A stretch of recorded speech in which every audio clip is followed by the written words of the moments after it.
Hi, my name is Kevin and I collect old irons. The Imperial Brass Manufacturing Company, based in Chicago, made a very important series of irons circa 1905 to about 1920. These must have been made in vast numbers because these are one of the most common of early gasoline irons that you will see.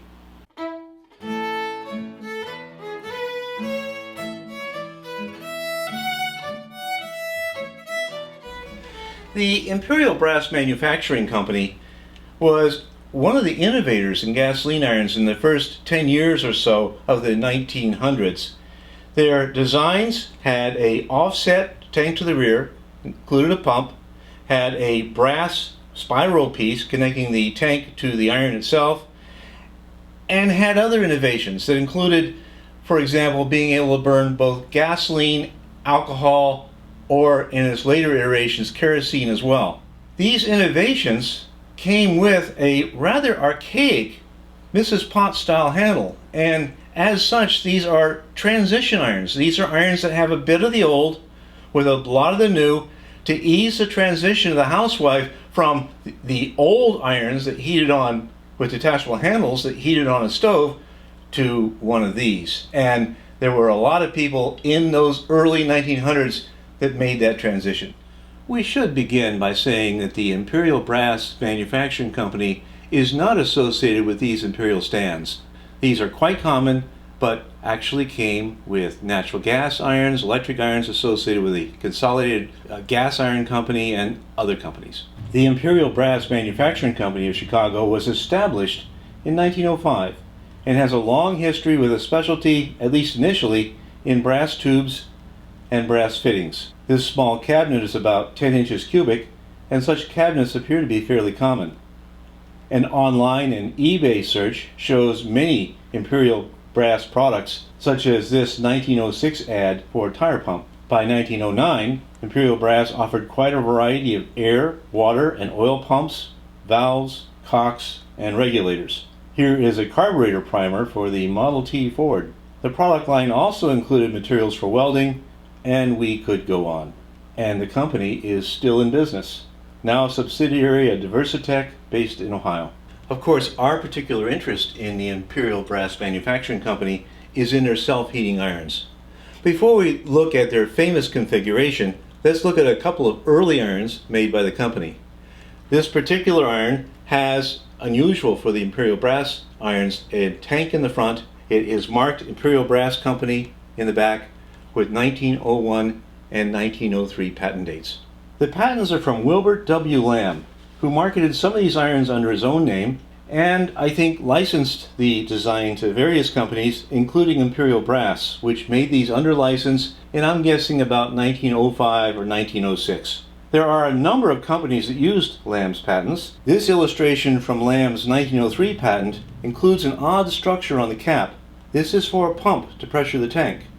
There were a number of companies that used these patents, and these had tanks at the front, which was the pretty common configuration for the time.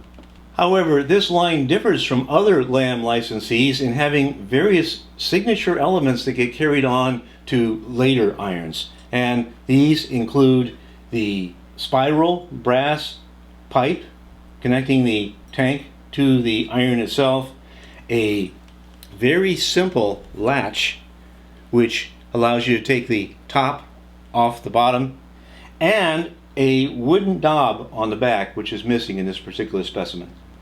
There's another early gasoline iron marketed by Imperial Brass.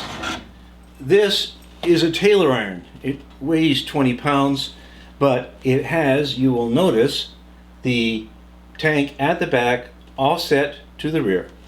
Also has the wooden knob.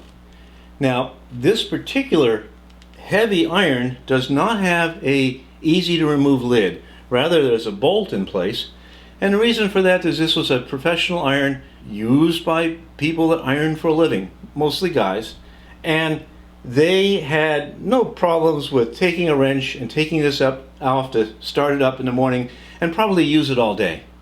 They liked an iron that was rugged, and they weren't too fussy about whether it had a convenient removable handle or not. All this leads to our main character, an adaptation of the Imperial Taylor iron for domestic use. These come from patents by Henry W. Schaaf of River Forest, Illinois, and I think that Schaaf and Imperial worked together on this. Imperial developed the offset rear tank configuration, while Schaaf patented a succession of improved generator heaters for the inside of the iron.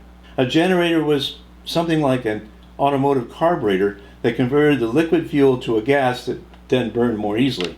Schaaf had many patents from the early 1880s to 1920s that included a series of at least 4 iron patents from 1909 to 1915, all of which illustrate the general design made by Imperial Brass. The 1912 patent includes illustration of the most common generator burner design used in the Imperial Brass irons. These must have been quite common for circa 1910 to 1915 or so.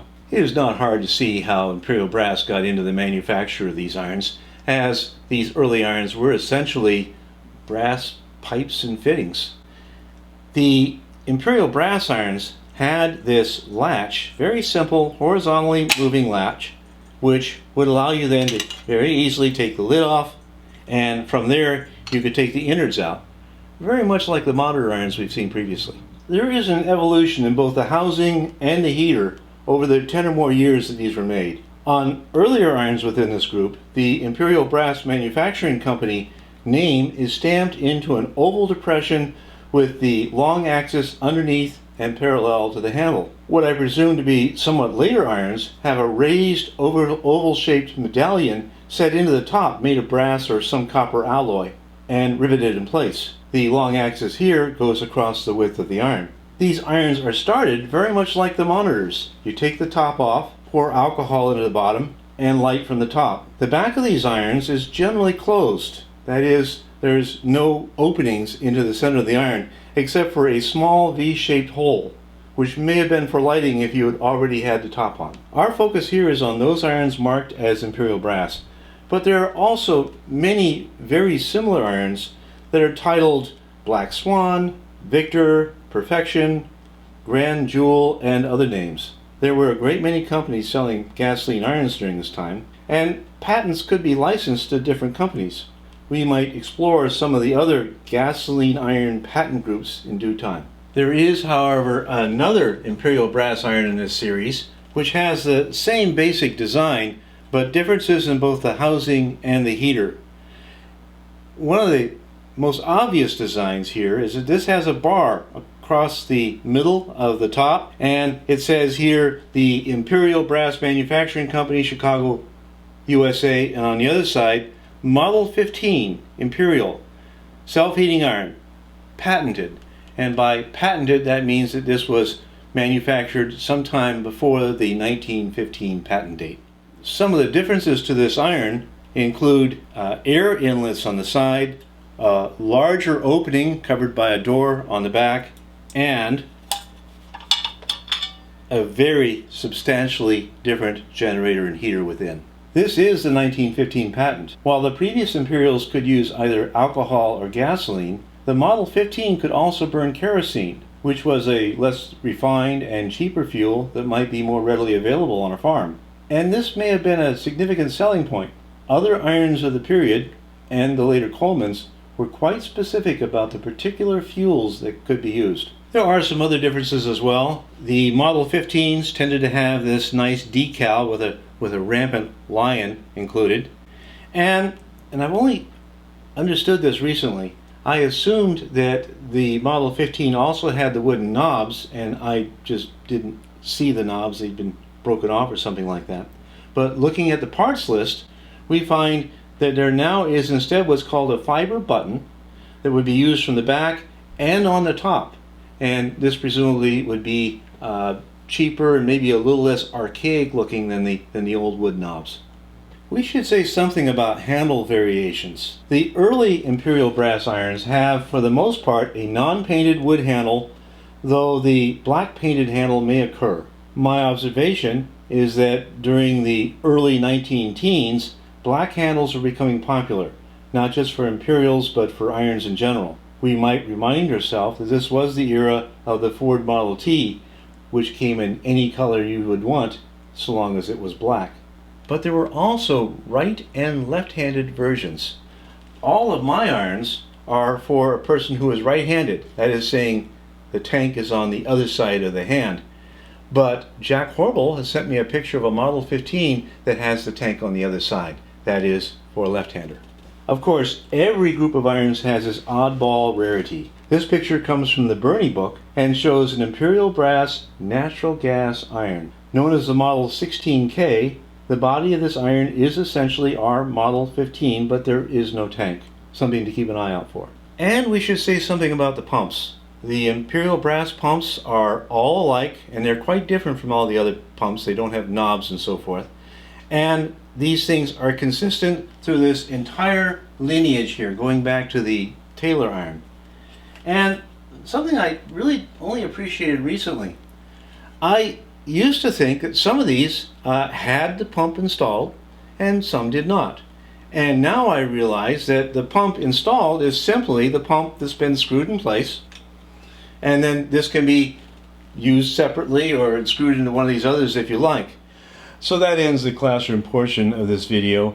We plan to have a following video on the firing up and use of these irons. We've tried this already, and we, for your enjoyment, include a blooper reel of that first go around. Thanks for watching.